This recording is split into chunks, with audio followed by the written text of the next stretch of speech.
మాతా మణిమాలినీ దేవి ప్రణామములు. నువ్వా నాయనా? ఏ లైట్ వచ్చినావు? ఎందుకు నాయనా దుఃఖించుతున్నావు? సభలో మీకు జరిగిన అవమానము గుర్తు. దేవి, ఆటపాటల్లో మిమ్మల్ని వాడుకుంటున్నారు. మాట మర్చి వచ్చేసరికి మెడబట్టి తింటున్నారు. అది తలుచుకొని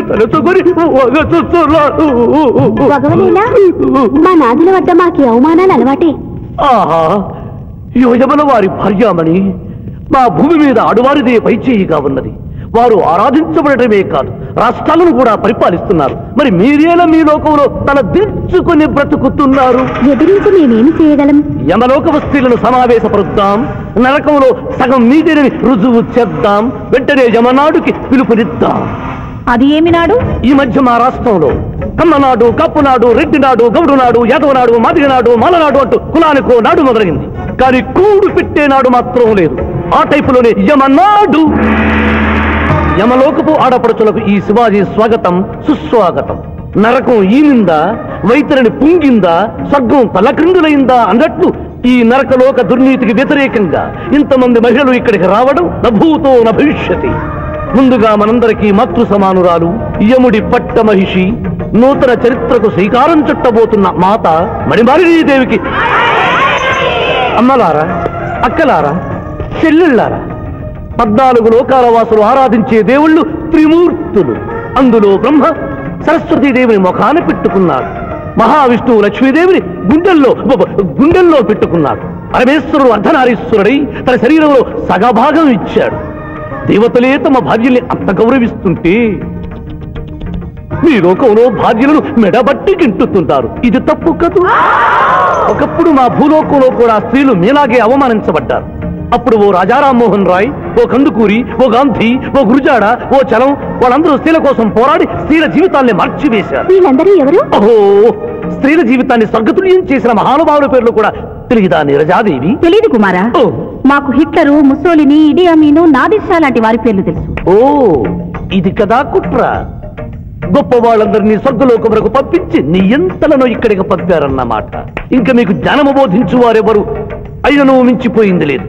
మీరందరూ ఒక్కసారి దిక్కులు పిక్కటిల్లేలా పదములో పదం కలిపి, పదములో పదం మోపి స్త్రీల హక్కుల ఆమోదం కోసం ఉద్యమించండి. కుమారా, మాత, ఏమిటా హక్కులు?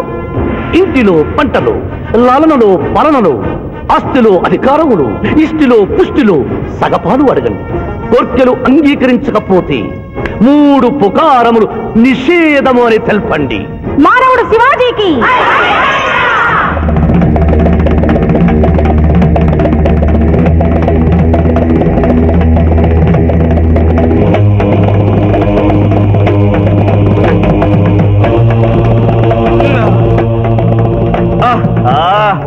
తండ్రి, ఉషోదయముననే ఎందుకు మాకి మృదంగ వాయింపు? ప్రభు ప్రభు ప్రభు ప్రభు ప్రభు, ఆ మానవుడు మన లోకపు స్త్రీలను రెచ్చగొట్టినాడు. దాంతో వాళ్ళందరూ నినాదములు చేసుకుంటూ వస్తున్నారు.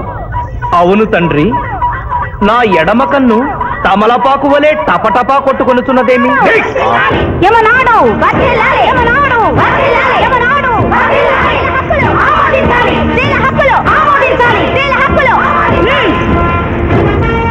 ఏమిటిది? హక్కుల పత్రం.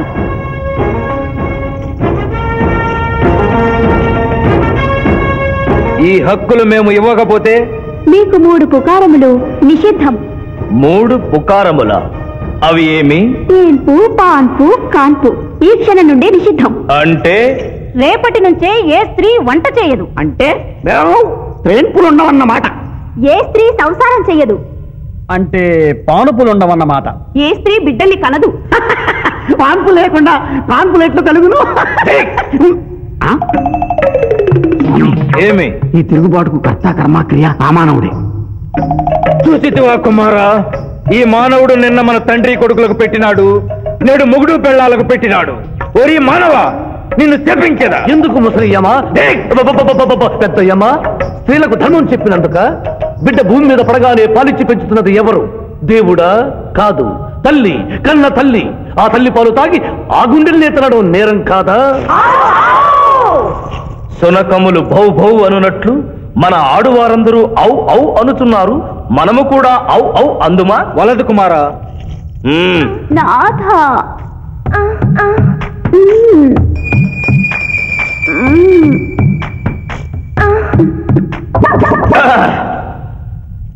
మేము మహిళలు లేకుండా జీవించలేము, పుకారములు లేకుండా అసలే బ్రతుకలేము. అందుకే ఆడువారి కోరికలను ఆమోదిస్తున్నాం.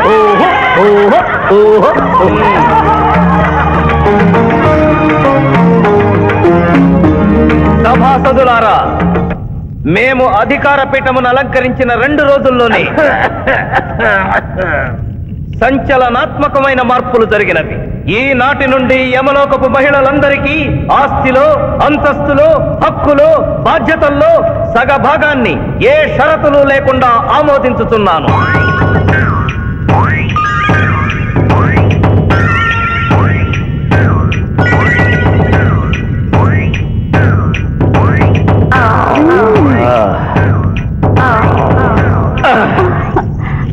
విచిత్రగుప్త, ప్రభు, సభను ప్రారంభించు. చిత్తం ప్రభు. ఈ శివాజీని భూలోకములకు పంపుటయా మానుటయా అనే విషయముపై నిర్ణయము తీసుకొనవలసి ఉన్నది. అటులనే సభాసదులారా, మీ అభిప్రాయములు తెలియచేయండి. నరుని పంపవలేను. పంపరాదు. పంపవలేను. పంపరాదు. పంపవలేను.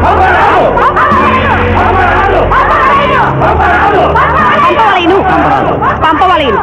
ధర్మ సంకటమేనే. ఇప్పుడు ఏమి చేయవలేను? చిన్నయ్యమా, ఓటింగ్ పెట్టండి. మా భూలోకంలో ఇలాంటి కన్ఫ్యూషన్ వచ్చినప్పుడు అందరూ ఇలాగే చేస్తారు. ఇతనిని భూలోకమునకు పంపకూడదు అనేది వారి చేతులెత్తండి. విచిత్రగుప్త, గణించము. గణించుతుని ప్రభు. సంఖ్య నీవు లిఖించుము. ఇతనిని భూలోకమునకు పంపవచ్చును అనేది వారి చేతులెత్తండి.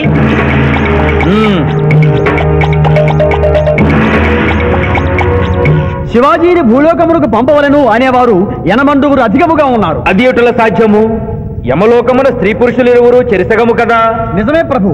కానీ ఒక ఆర్టీసీ బస్సు చెరువులోకి వెళ్లిన కేసు, ఒక రైలు పొలముల్లోకి వెళ్లిన కేసు, 2 బాంబు ప్రేరుల కేసులకు సంబంధించి జీవములు కోల్పోయిన వారిని తోడుకొని వచ్చుటకై 80 యమదూతలు భూలోకమునకు వెళ్లారు ప్రభు. నరుడా, ఇక నీవు భూలోకమునకు వెళ్ళవచ్చు.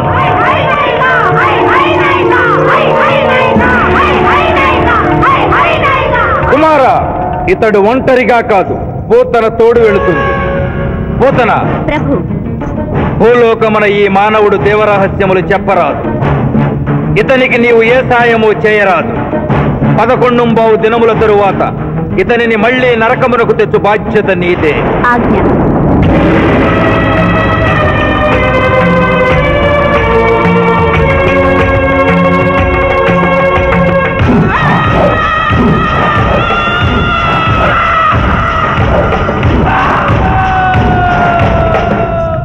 నమస్తే. నమస్తే. మర్యాద లేదు, మనం లేదు. జంగిలిగా లాయంరా. నమస్తే చేస్తే నమస్తే చేయరు. అవు జంగిలి కాలే అవ్వానా? ఇంత పెద్దోళ్ళు వచ్చి కూకున్నావు, ఇంకా జడ్జి రాలేదేమన్నా? జడ్జి ఆడికి పోతారా? కానీ ఆ సాలిగాడి శివాజీ గాడి ఆడికెళ్ళి వస్తాడు. అవు ఏడికెళ్ళి వస్తాడనా? అది మనం లేపేసినాం కదనే. కోట్ల మ్యాటర్ అంతా గట్టిగా చెప్పాలన్నారా? తప్పైంది, వదిలే అన్న. వదిలే. అయ్యా, లాయర్ శివాజీ గారు కనిపించలేదు. వస్తారంటావా? టైం అంటే టైమే. ఆయన కోర్టుకు ఎప్పుడు లేటుగా రాలేదు. పొందల వంట పెట్టినాక టైం గెట్టొస్తారా? దయ్యమై రావాలి.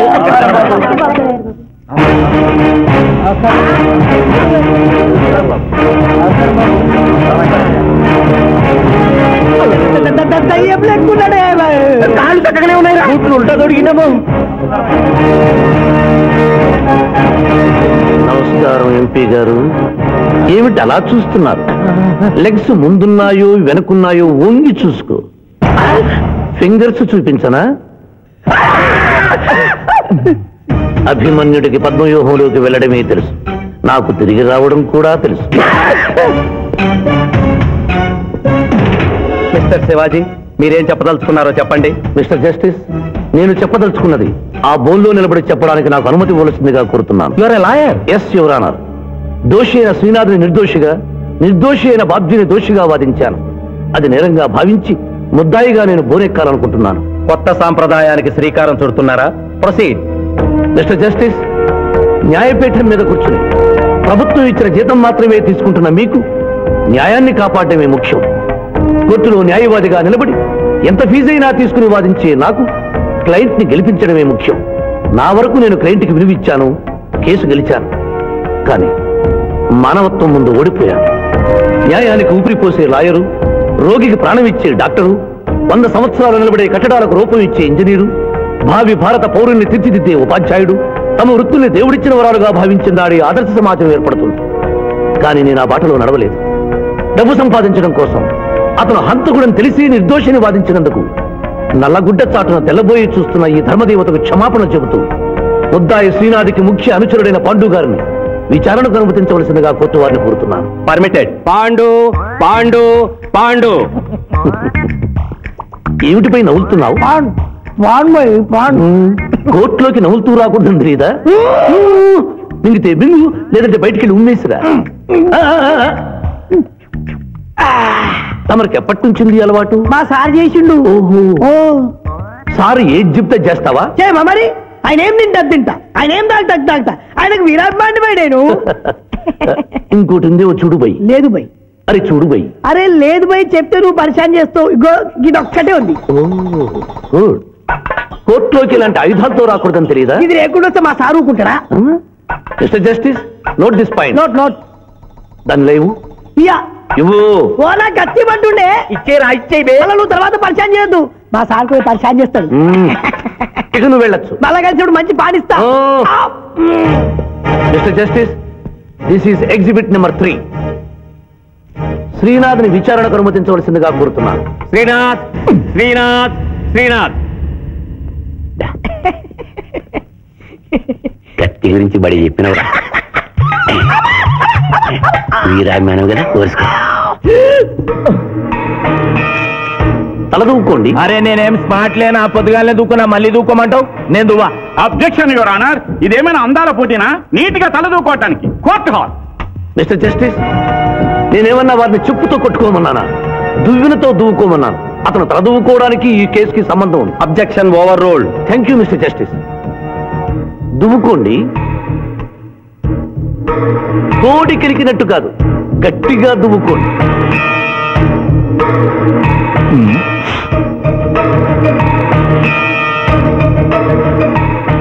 మిస్టర్ జస్టిస్, ఈ దువ్వెనలో ఉన్న వెంట్రుకలు exhibit number 2. Where is exhibit number 1? అది నెక్స్ట్ హియరింగ్ లో సబ్మిట్ చేస్తాను. The court is అడ్జర్న్డ్.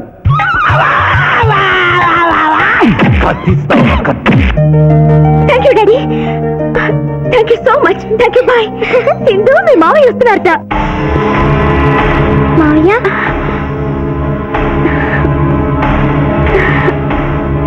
మావయ్య ఇప్పుడే డిఎస్పీ తాతయ్య ఫోన్ చేశారు. కేసు బ్రహ్మాండంగా వాదించావంటగా. అందుకే జూనియర్, సిస్టర్ మోహన్ చూడు అక్టోబర్ లో పొంగిన కృష్ణానదిలో ఎలా ఉందో.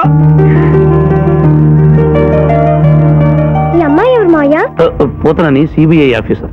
ఈ కేసులో నాకు హెల్ప్ చేయడానికి ఢిల్లీ నుంచి వచ్చింది. బాబు, అమ్మాయి చెప్పిందో లేదో, రేపు మేము వ్రతం చేసుకుంటున్నాం.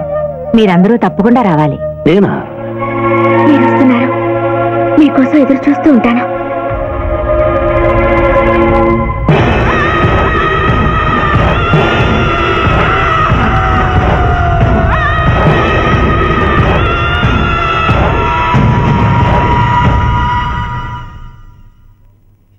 Stop.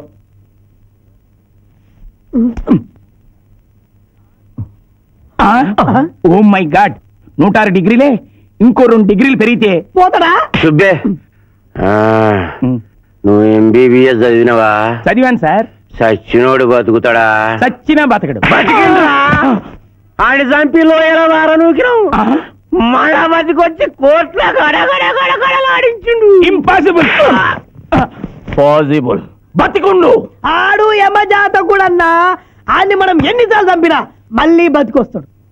నీ దగ్గర సైనైడ్ ఇంజెక్షన్ ఉందా? ఉంది. అది ఇచ్చి చంపి.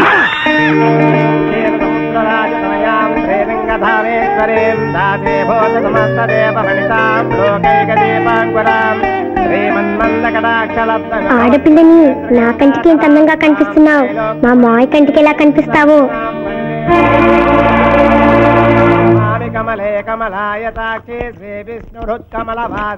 గురుగారు తిన్నాక అడుగు. ఈ వ్రతం ఎందుకు చేసుకుంటారు? ఈ వ్రతం ఎవరు చేసుకున్నా నిత్య సుమంగళిగా ఉంటారు. అమ్మా, ముత్తైదులు గాజులు తొడగండి.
చేయొద్దు.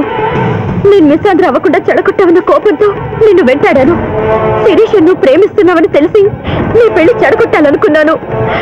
ఇప్పుడు మీ పెళ్లి కుదిరింది కదా, నన్ను వదిలి ప్లీజ్.